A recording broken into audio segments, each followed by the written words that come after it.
Hello guys, welcome back to our YouTube channel. Ashir, hello guys. Lejin ഉണ്ട്, ഫിസ ഉണ്ട്.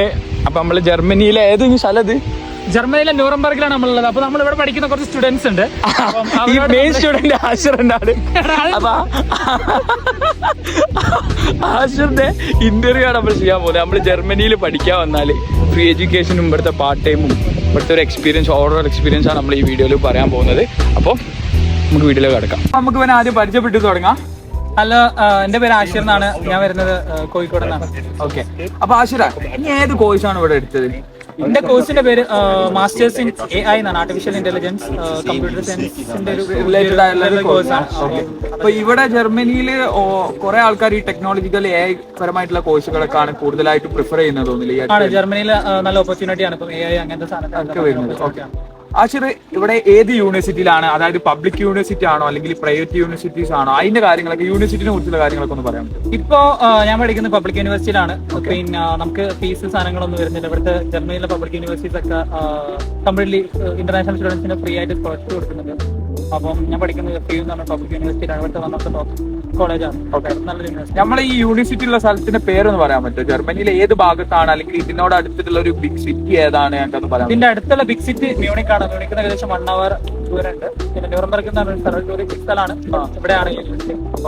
അപ്പൊ ആഷിറ, നമ്മളെ ഇവിടെ ജർമ്മനിയിൽ ഫ്രീ എഡ്യൂക്കേഷൻ എന്ന് പറയുന്നുണ്ടല്ലോ, അപ്പൊ അതിന്റെ ഒരു സത്യാവസ്ഥ എന്താണ്? ശരിക്കും നിങ്ങൾക്ക് ഒരു രൂപ പോലും ഫീസ് കൊടുക്കുന്നില്ല, അല്ലെ സെമസ്റ്ററിൽ എന്തെങ്കിലും ഒരു ഫീസ് വരുന്നുണ്ടോ? ടോട്ടലായിട്ട് മൊത്തത്തിലുള്ള ഒരു പരിപാടി എങ്ങനെയാണ് ഇവിടെ ഒരു ഫ്രീ എഡ്യൂക്കേഷൻ എന്ന് പറയുന്ന ഒരു കൺസെപ്റ്റ്?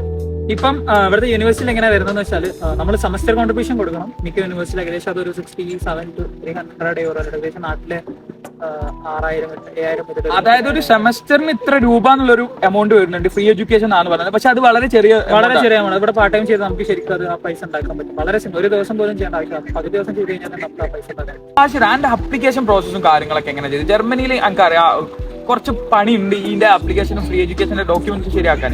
അപ്പൊ എന്റെ കേസിൽ എങ്ങനെയാണ് പ്രോസസ്സും കാര്യങ്ങളൊക്കെ ചെയ്തത്? ഈ ഒരു ഏജൻസി ത്രൂ ആണ് ചെയ്തത്, അല്ലെങ്കിൽ മൊത്തത്തിലുള്ള ഇതിന്റെ ഒരു പരിപാടി കാര്യങ്ങളൊക്കെ എങ്ങനെയാണ്? അപ്പം എന്റെ കേസിൽ വന്നത് എന്താണെന്ന് വെച്ചാൽ, ഞാൻ എന്റെ ഒരു ഫ്രണ്ട് ഉണ്ടായിരുന്നു അവിടെ പഠിക്കണം. അപ്പം ഓൾറെഡി ജർമ്മനിയിൽ പഠിക്കണം. അപ്പം ആ ഫ്രണ്ട് ആയിരുന്നു ഒരുപാട് കാര്യങ്ങൾ ഒരു ഹെൽപ്പ് ആണ് എന്തായാലും. അങ്ങനെ സാധനത്തിന് കുറച്ച് ടഫാണ്. കുറെ കാര്യങ്ങൾ പറഞ്ഞു തരാനൊക്കെ വേണ്ടിട്ട്. അപ്പം APS അതൊക്കെ കുറെ സമയം എടുത്തിരുന്നു. അപ്പൊ അതിന് വേണ്ടി എന്റെ ഒരു ഫ്രണ്ടിനെ ഹെൽപ്പ് ചെയ്യാൻ. അപ്പൊ ഫ്രണ്ടാണ് കുറച്ച് കാര്യങ്ങളൊക്കെ ഹെൽപ്പ് ചെയ്തത്. ബാക്കിയുള്ള സംഭവങ്ങളൊക്കെ കുറെ സമയം എടുത്ത് ഞാൻ തന്നെ കണ്ടിട്ട് മാക്സിമം നമുക്ക് റിസർച്ച് ചെയ്താലും കുറെ ഇൻഫർമേഷൻസ് കിട്ടും. പിന്നെ ആരെങ്കിലും ഒക്കെ ഇവിടെ ഉണ്ടെങ്കിൽ ഓലോട് ചോദിക്കാം. മാക്സിമം ഇവിടെ ഒരാളുടെ ഭയങ്കര സുഖം. നമുക്ക് ഹെൽപ്പിന് ഒരാളുടെ മാക്സിമം നമ്മൾ ഇവിടുത്തെ സ്റ്റുഡൻസ് ഒക്കെ ആയിട്ട് മാക്സിമം നമ്മൾ കമ്മ്യൂണിക്കേറ്റ് ചെയ്യുക, ഇവിടുത്തെ ഒരു റിയാലിറ്റി എന്താണെന്ന് അറിയാൻ വേണ്ടി. അപ്പൊ അത്ര ചെയ്താൽ നമുക്ക് കൂടുതലായിട്ടുള്ള കുറെ ഇൻഫർമേഷൻ നമുക്ക് കിട്ടാൻ പറ്റും. പിന്നെ അടുത്തൊരു കാര്യം വരുന്നത് എന്താ വെച്ചാല്, നമുക്ക് ഇവിടെ വന്നാൽ നമുക്ക് പാർട്ട് ടൈം ജോബ് കിട്ടുമോ, അല്ലെ പാർട്ട് ടൈം ജോബ് ചെയ്ത് ഏൺ ചെയ്യാൻ പറ്റും? കാരണം ഇവിടെ ഫീസ് എന്ന് പറഞ്ഞൊരു സംഭവമല്ല.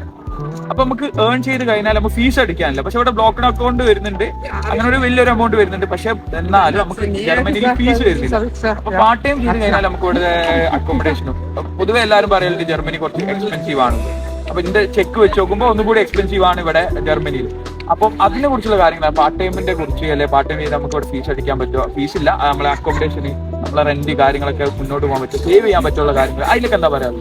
പാർട്ട് ടൈം ഏകദേശം നമുക്കൊരു മാസം ജർമ്മനിയിൽ ഇപ്പം മിനിമം വേജ് വരുന്നത് 12-13 അടുത്ത് വരുന്നുണ്ട്. അപ്പം ആമസോണിൽ അങ്ങനത്തെ സ്ഥലത്തേക്ക് ചെയ്യണം 17,000 ഹവർലി ആണോ? ഹവർലി പേ വേജ് വരുന്നത്. അപ്പൊ ആഷിറ, ഇവിടെ എത്ര ഹവേഴ്സ് ആണ് നമുക്ക് വർക്ക് ചെയ്യാൻ പറ്റുക?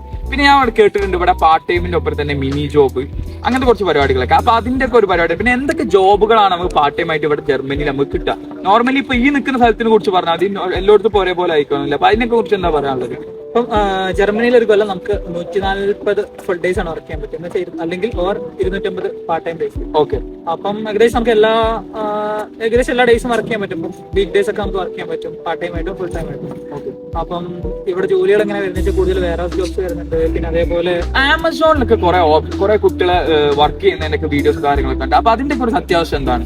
ആമസോണിൽ ഇവിടെ ഭയങ്കരമായിട്ട് ആരെങ്കിലും ഉണ്ട്. ഇപ്പൊ വലിയ സിറ്റിയിലൊക്കെ ആമസോൺ ഉണ്ട്, അവരുടെ വേഴ്സുകളുണ്ട്. ഇപ്പൊ അവർക്ക് ഏകദേശം അവിടെ പേയ്മെന്റ് എത്ര കിട്ടുന്നുണ്ട്? 17 ആണ് ഇപ്പൊ. അതായത് നോർമലി 13 ആണ് വരുന്നത്. ആമസോണിൽ പോകുമ്പോൾ നമുക്ക് 17 അടുത്ത് പേയ്മെന്റ് കിട്ടും. അപ്പൊ നമുക്ക് ശരിക്കും നമുക്ക് ഇവിടെ ബ്ലോക്ക് അക്കൗണ്ടിന്റെ മണി നമ്മൾ ഒരു സ്ഥലത്ത് നിന്ന് എടുക്കുകയാണെങ്കിൽ നമുക്ക് തിരിച്ചടിക്കാൻ പറ്റും. അതായത് നമുക്കൊരു പാർട്ട് ടൈം ഉണ്ടെങ്കിൽ നമുക്ക് ഇവിടെ എന്തായാലും നമുക്ക് പൈസ സേവ് ചെയ്യാൻ പറ്റും. പക്ഷെ ഈ ഒരു എക്സ്പെൻസിന്റെ കാര്യത്തിലേക്ക് നമ്മൾ വരുമ്പോഴും നമുക്ക് കുറച്ച് പൈസ സേവ് ചെയ്യാൻ പറ്റും. ഈ അക്കോമഡേഷൻ റെന്റ് എത്ര രൂപയാണ് കൊടുക്കുന്നത് ആശ്രമം? Rent city to city different ആണ്. ഇപ്പൊ മ്യൂണിക് ഏകദേശം 400-450 മ്യൂണിക്കിൽ റെന്റ് കൂടും. വലിയ സിറ്റി ആണ് റെന്റ് കൂടും. ഓക്കെ. അപ്പം ചെറിയ സിറ്റി ആണെങ്കിൽ ഇപ്പൊ നമ്മുടെ അടുത്തുള്ള മിനിറ്റ്സ് അങ്ങനത്തെ സിറ്റിയിലൊക്കെ പോകുകയാണെങ്കിൽ ഏകദേശം 300-350 ആ ഒരു റേഞ്ചിലാണ് ഏകദേശം റെന്റ് വരുന്നത്. അപ്പൊ നമ്മൾ ഇപ്പൊ പറയുന്നത് നമ്മൾ പാർട്ട് ടൈം ചെയ്താൽ അത്യാവശ്യം കുഴപ്പമില്ലാത്ത രീതിയിലുള്ള ഒരു ഏർണിങ്സും കാര്യങ്ങളും നമുക്ക് ഇവിടെ നിന്ന് ഉണ്ടാക്കാൻ പറ്റും. തീർച്ചയായിട്ടും. ഓക്കെ. പിന്നെ ഇതൊക്കെ ഡിപ്പെൻഡ് ചെയ്ത് നമ്മളെങ്ങനെ വർക്ക് ചെയ്യുന്നത്, നമ്മളെങ്ങനെ പണിയെടുക്കുന്നത് അതിനനുസരിച്ചില്ല. അതിപ്പോ ആരിപ്പോ ഇവിടെ വന്നാലും ഒരാരും നമുക്കിപ്പോ പൈസ കൊണ്ടുതരുമൊന്നുമില്ല. നമ്മൾ വർക്ക് ചെയ്യണോ, നമ്മളതിനനുസരിച്ചുള്ള ഓപ്പർച്യൂണിറ്റി ഉണ്ടാക്കാം.